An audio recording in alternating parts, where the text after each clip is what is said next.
Hello everyone, this is Antenz. Recently I was invited to collab a bit with Dreadful in one of his videos where we talked about the Infernal Shade build that I've made, or rather the build that I've iterated on, because the framework was already put down in Dreadful's Infernal Shade pop build, which was based on creating zombies. And I had a great time, it was fun. I had a chance to speak with him, and I've been a long time fan of his, so it was really fun. Now, when I watched the video and I listened to the video, I realized that there were a lot of things that I felt were missing, which is completely natural because of the format and structure of the video. It was an interview type video, so naturally a lot of things are going to get lost in translation. Um, so I want to do a small video because I don't want to trick people into playing a build where they don't know everything they need to know about the build. And at first I was thinking about just typing up a large YouTube comment, but in the end I decided not to, because there are quite a lot of things I want to talk about, and a lot of things are nuanced. Like, there are some intricacies with the build, so I just want to make sure and clarify everything for you. So the first thing we want to look at is the skills. We've talked about this quite a bit in the video, but at the same time we didn't talk that much about it. Let's start with Fisher, Phonic Fisher. Most important node and the only real mandatory node to play this build is return below. This is where we get our pops. So this makes us able to put down a Fisher and then spam our Infernal Shade, and you will see the small explosions around it. If we don't have it, there will be no explosions. So that's the mandatory things. I have opted to go for the Chaos Bolt version, so we go for the spirits has a chance to be placed by Chaos Bolts, and we also go for making the Fisher double in size, which means we have double the amount of spirits and therefore also double Chaos Bolts. Spirit frequency, super good. We're increasing this even more, so we get 110 at most. We get the mana refund. I like this. When you play this build in lower corruption, even if you have the T6 minus mana cost on your flame torch, fire starter's torch, it might still seem like, oh shit, I'm running out of mana. The reason for that is because things die too quickly. You're doing too much damage, so the Fisher isn't hitting stuff, and when Fisher isn't hitting stuff, you're not gaining mana. The reason for this, and that's also the reason why I'm playing the Chaos Bolt version, is because Chaos Bolt is our mana battery.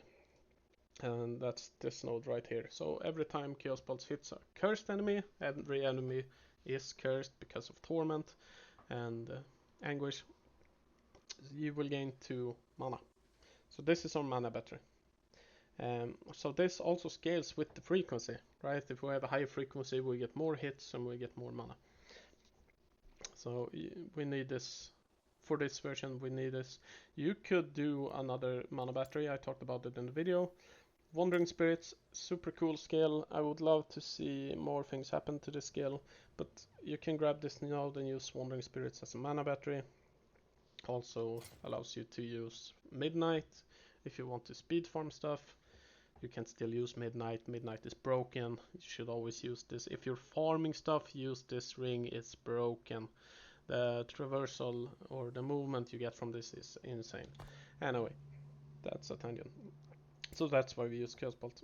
Chaos Bolts also procs Ripbloods, and they proc Harvest, and they proc Bone Curse, which is another curse which we need because we have some thresholds in our passive tree that scales of amount of curses on the target. So that's why we do. But it's very stereotypical, nothing cool, nothing special. Grab the Ignite, grab the Damned. If you manage to push this build so far that you can convert it into low life, or if you even start as low life, you want to grab this node because it gives you more dot damage per 20 missing health. Really good, gives you an incentive to scale even more health, so you get even more reward from the low life setup, and you get more damage on your Chaos Bolt. Or rather, more damage over time on your Chaos Bolts, which means that all the ailment is high will do more damage. Then we have Hungering Souls. Insane skill. I think this is like a known secret that this skill is insane. There's so little about the skill, but at the same time so much about the skill. First of all, it has a 15% kill threshold. Insane for bossing. If you want to make a build good, one of the things you can do to make it better is always to have a kill threshold.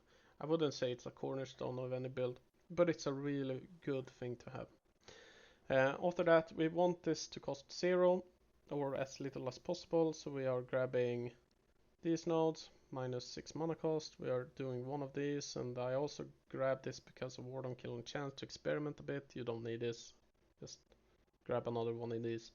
And we do extra projectiles, because when you're fighting a Shade or Aberoth or whatever boss you're doing, if they're at their kill threshold level and they do a mechanic, you might have to move away, but you just want to kill it. So more projectiles and a wider spread makes it more likely that your Hungering Souls will hit it from far away, and that's also why I grabbed the Life Hunt, which increases the range by 10%.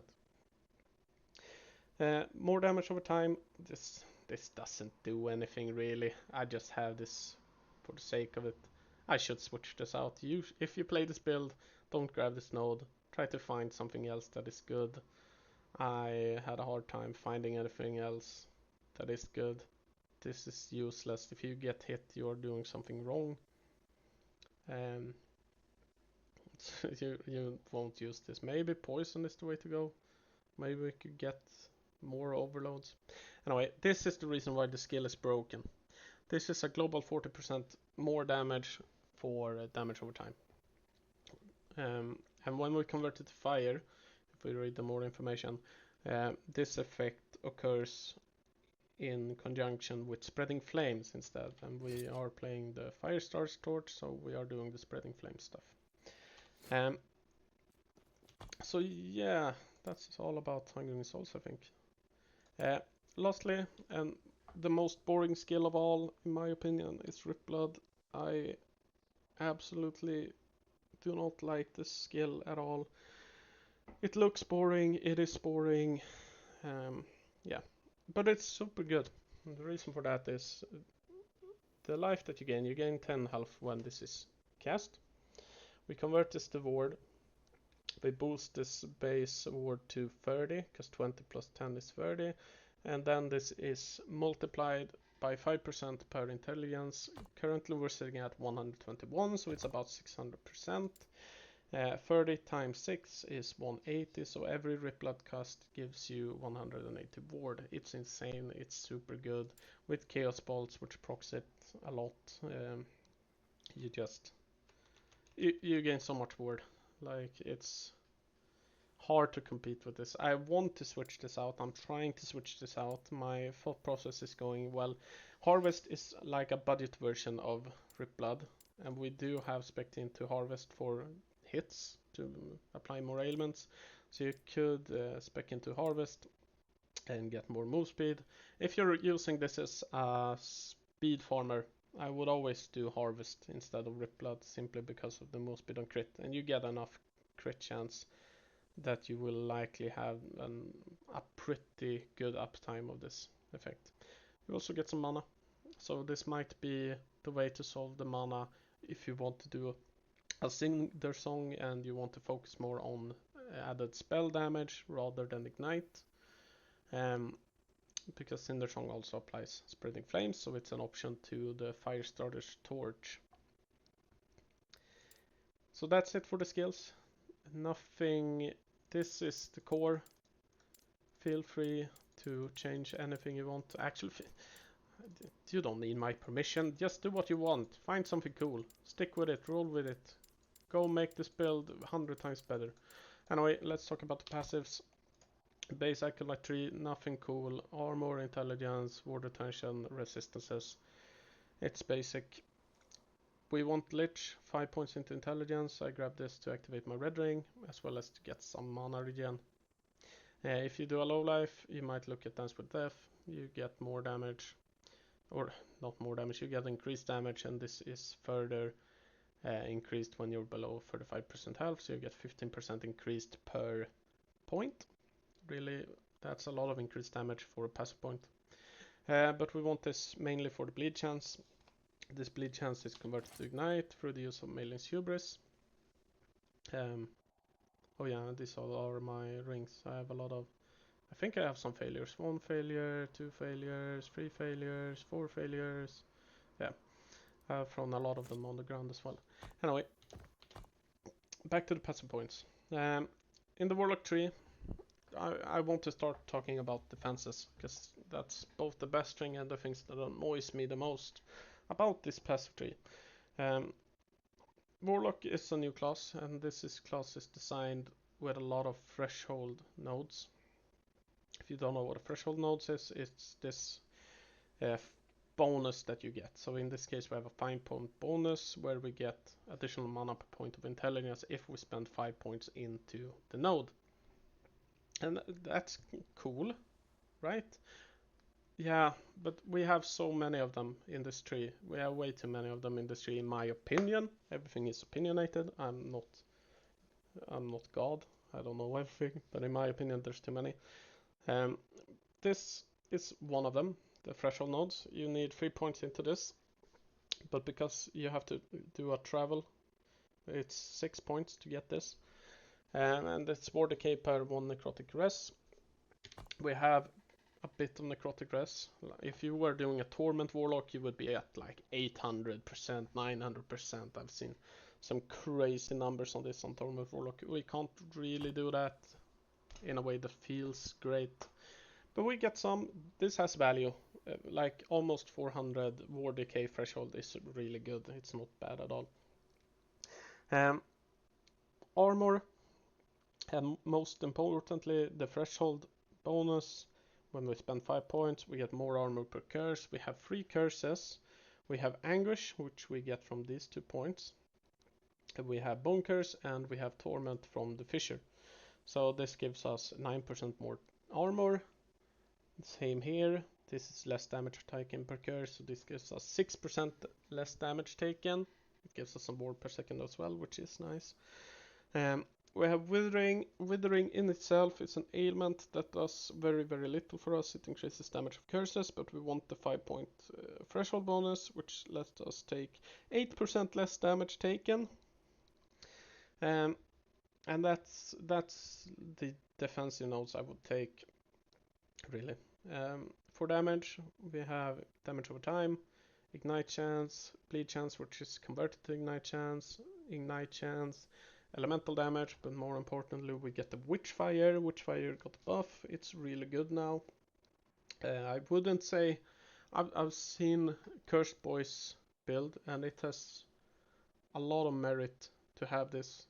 My opinion is that I think it should be integrated into like an already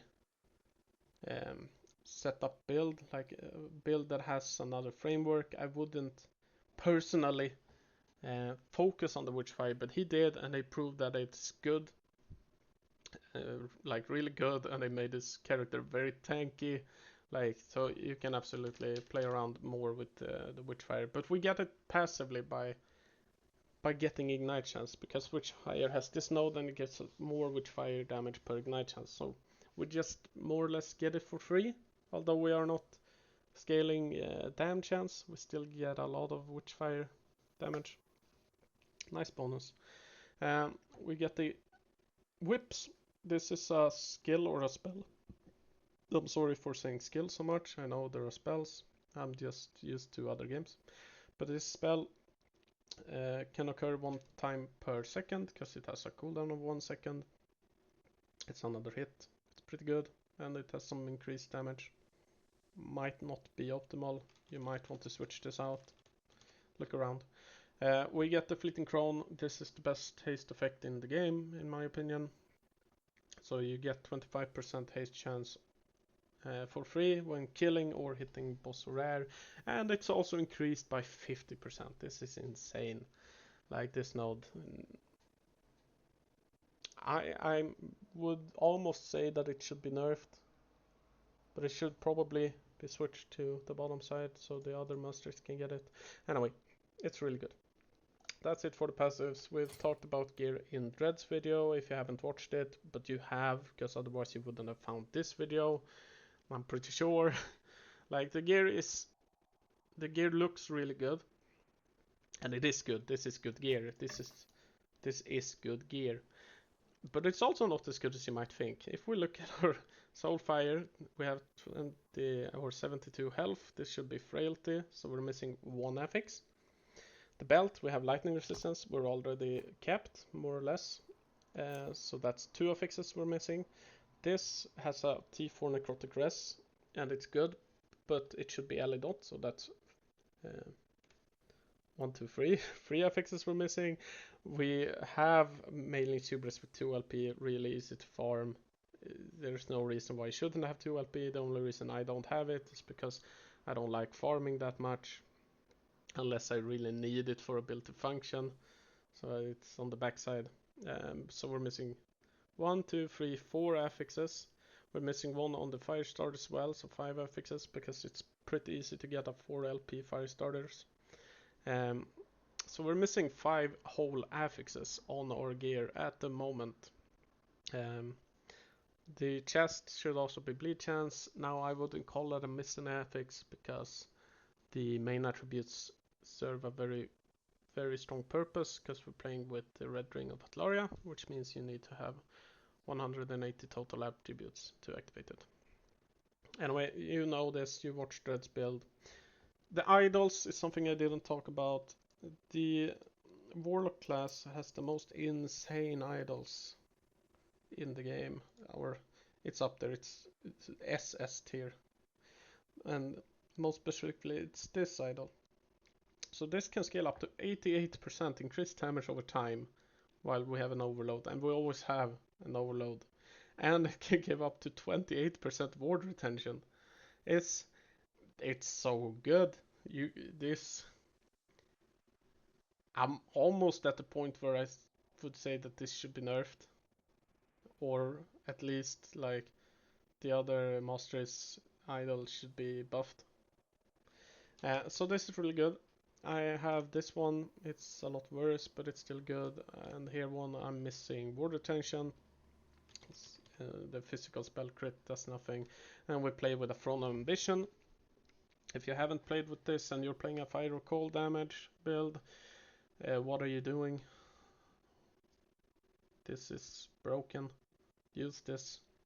To be fair, when you're mapping, you're not getting that many stacks a lot of times, because you are not gonna fight rare monsters often enough because they die a bit too quickly. So you can switch this out while mapping for another immortal idol. We're using Singularity as well, because why not? We're not a crit build. If you're not a build that uses crit and you have one open singular idol slot, use your Singularity and you will feel good about it. And I think that's it. Now, the most important part that I didn't really talk about in the video is the playstyle. This is not a build where you go head first and you just tank every monster on the screen and you're immortal. No. You're a caster. And I know there have been a lot of caster builds lately that are very, very, very, very, very tanky. And this build is quite tanky. We're not squishy. Like, I could go and face tank stuff at 700 corruption. I might die if I take a really large hit, but I could do it. But we're not that tanky.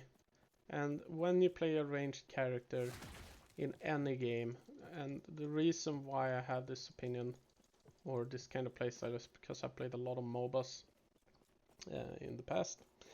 And what you do is you kite. You get out of the way, you make sure to look at the monsters around you. What kind of monsters are there? What are the dangerous monsters? And you practice this. You practice this a lot. That's also the reason why I have Profane Veil on my bar. Because we want all the tools we can get to outplay our opponents, in this case AI monsters, who aren't that good at game. The AIs should be worse than you at playing this video game. But this is really good. We haven't specced into it, but it still gives you the opportunity if you find yourself in a rough spot. Like, I'm surrounded by enemies. Oh shit, I can't dodge it. All my evades are gone. I don't have... what do I do? Well, we Profane Veil. And during this time, while you're Profane Veiling, I would suggest that you practice. Look at the screen, look at what's happening. Don't look at your character. Almost never you want to look at your character. Look at the monsters, look at what's happening, look at what's incoming projectiles, etc.